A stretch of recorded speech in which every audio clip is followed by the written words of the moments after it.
This screencast will show you how to save an image to your desktop.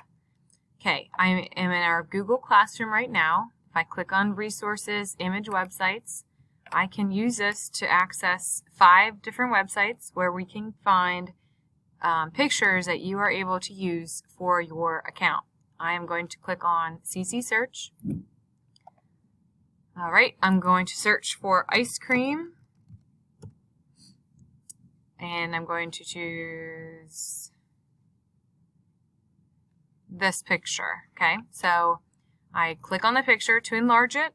All you need to do to save it is right-click, Save Image As. Now this is where your screen will look a little bit different. Around here you will see your student number. You want to click on your student number.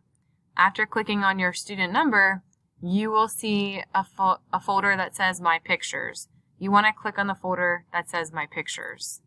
Mine's a little bit different. Click on My Pictures, and I have tons of pictures saved, and I have folders. You don't have this. I'm going to change the file name down here. I don't want a bunch of numbers. That won't help me remember what the picture is. I'm just going to type in ice cream and hit Save. That is how to save the picture.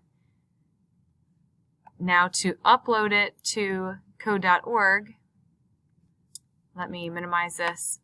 I'll go to code.org and say I want to upload an image.